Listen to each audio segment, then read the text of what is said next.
Hey everybody, welcome back to the channel. The channel is The Everyday Card Collector and my name is Jason. In today's video, I'm going to show autographed cards. I don't have a lot of autographed cards. I'm not a huge autograph collector, but I do have a few, and none of them are earth-shattering, giant, big names, but they're autographs that mean something to me. So there'll be a little story behind each one of the cards as I'm showing them. But I figured that's kind of the craze in the hobby right now. A lot of people have autographed cards, so I figured I'd show what I have. And we'll take a peek at those. And then I have a correction from my last video, and that's going to involve showing a card as well. So I'd like to show that card towards the end of the video, and I'll explain more when I'm showing the card as to what the correction was. So let's get into it.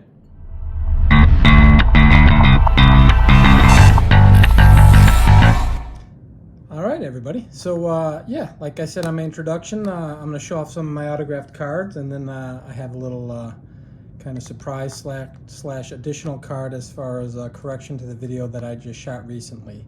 So I guess we'll start off with the autograph cards. Again, like I said, guys, I don't have anybody that's like a massive name, but a lot of these cards mean something to me, and that's why I have them. I don't collect autograph cards. I don't seek out autograph cards. I actually prefer the card not to be autographed. I'm kind of that old school mentality where I don't necessarily prefer a card to be signed. So I tend to lean towards unautographed cards or not autographed cards. But I have a few, and so I figured I'd go over a few of them. So the first one that I have here is, this is a Young Guns card, Upper Deck Golf. And guys, I can't even remember the year. I'm guessing it's 2002 maybe. This is Rory Sabatini. And the reason I have this is years ago, we had a local PGA event here in the Chicagoland area called the Western Open, and I would go to that. I'm part of a golf family. My wife's side of the family are heavy into golf, and many of my family members are heavy into golf, and I am not. I'm not a golfer. I'm not good at it, but I enjoy all sports. So when I went to the Western Open, I brought a couple cards with me, and if I saw the person, I think it was a practice day, so it's typically like a Wednesday, Thursday, Friday, Saturday, Sunday is usually a 4-day event, so Wednesday's a practice round. So I went with a couple cards, and I saw Rory Sabatini there and asked him to sign my card, and he did. So it's kind of personal to me because I actually got the autograph myself. At that same event, I got this, and this is Nick Price. So Nick Price autographed it right on his face. And I think this is from an 80s pro set. It was a small box of cards that I've had. I've had the whole set. I have the Arnold Palmer and the Jack and a couple other cards. It was an older set, but I got to see Nick Price and had him sign this for me as well, and it means a little bit to me because it was a personal autograph that I had signed. So those are the only two golf autographs that I have.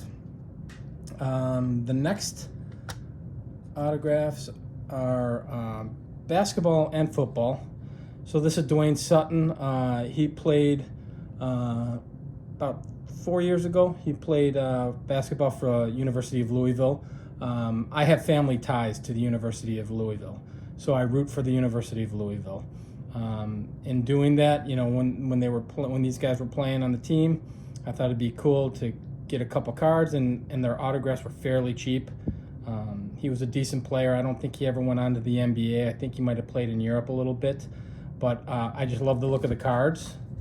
They're very cool cards, and I love the fact that the Louisville logo, the Cardinals on the card, and these contender cards are kind of cool. This is a sticker auto, so I did purchase this online, but very cool card. And like I said, we have family ties to the college, so I root for Louisville. So you'll see a couple of these coming up. My next one, who was on the team with Dwayne Sutton, is Jordan Wara. He was also on the team. He was the star of the team when he played with Dwayne. He did go on to the NBA. I believe he got drafted by the Milwaukee Bucks, and I think he's with the Indiana Pacers now. So again, just my affiliation, family affiliation with the college, and the cards themselves. I thought they were cool. So I went ahead and picked this one up as well.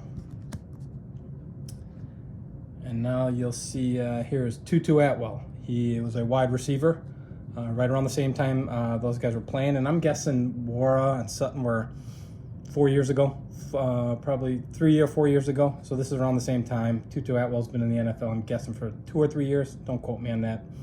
But again, he was a wide receiver for Louisville Cardinals. Went on to the NFL. I think he's with the Rams now, if I'm not mistaken, if he's still with them. I believe he got drafted by the Rams. But again, another sticker auto as opposed to an on-card auto. But cool cards, you know. Cool, inexpensive autographs that mean something to me because of the affiliation of the school, or, you know, if I got the autograph myself. Those are cards I'm willing to have. I don't spend big dollars for the big autographs. That's just not my thing. Javion Hawkins. Again, he was the running back at the same time Tutu Atwell was playing. So this is a mosaic, again, sticker auto, but very cool card, you know. Personal to me. You know, these cards are personal to me and mean something to me, and it's not a dollar amount. So that's why I have them. Those are the autographs that I was seeking out on purpose. So this one I got probably in my 20s. Means a lot to me. This is Richard Dent, MVP of Super Bowl 20, and one of my favorite Chicago Bears of all time. For those who know anything about the 85-86 Bears, you know, they were the team, and they are the team in the Chicagoland/Illinois area. They're still talked about today. He won the MVP. He won the Super Bowl MVP when they won it. Just a phenomenal player. And he was signing at a local mall, I think. Either a local mall or I might have got it at a local show. I can't even remember. It's been so long ago. But I had the opportunity to get him to sign this, so I think I just grabbed whatever card I had, and he signed it for me. So again, personal autograph that I got, and I got to see him sign it. All right, so this next one I received as a gift in my 20s. My wife and I were dating, and I was kind of, you know, as I've described in the past several times over, as most people who are my age who collect, you come in and out of the hobby, and in my early 20s, I kind of jumped back into it a little bit, and my wife actually came home. At the time, she was my girlfriend, and came home with this as a gift. I don't know if she found it at an antique shop. I don't know where she found it, but she came home with it as a gift, and the first question she asked me, well, is he any good? And my reply is, yes, he's very good. Alonzo Mourning. He's a great center, played at Georgetown, and a very cool card. So I was thrilled to have this. It was a gift. So it'll always be in my collection from my wife. So, and I think he was with the Hornets at this time. It sure looks like it by the jersey. I didn't do a lot of research. I just kind of grabbed these guys. But I think that was his first team was the Hornets, if I'm not mistaken, Charlotte Hornets. But correct me if I'm wrong. But yeah, so there's my Alonzo Mourning autograph. I'll do this one quick because I showed this in a video, January pickups. I just received this for Christmas from my sister-in-law. Knows someone very close to Ron Kittle, who played for the Chicago White Sox, and he inscribed this. He was the 83 American League Rookie of the Year, so he signed this for me, and I'm actually displaying this within my man cave. So I figured I'd show it again, just because it was an autograph. So 84 tops.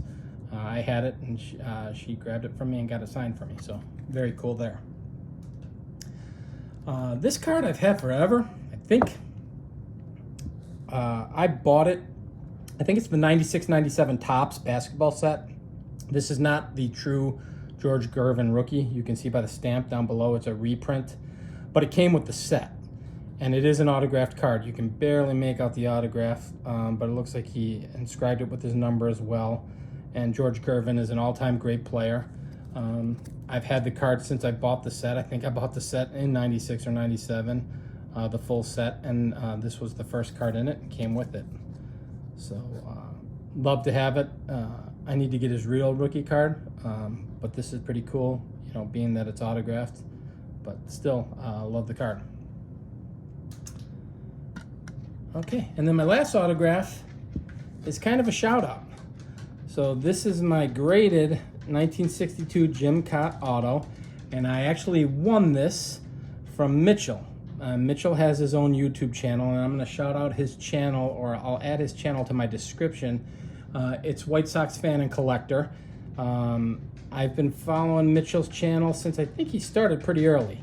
And Mitchell is one of the first YouTube content creators I ever met at a local show. We were at the same vendor looking at cards, a vintage vendor, and I heard his voice and recognized it from his channel.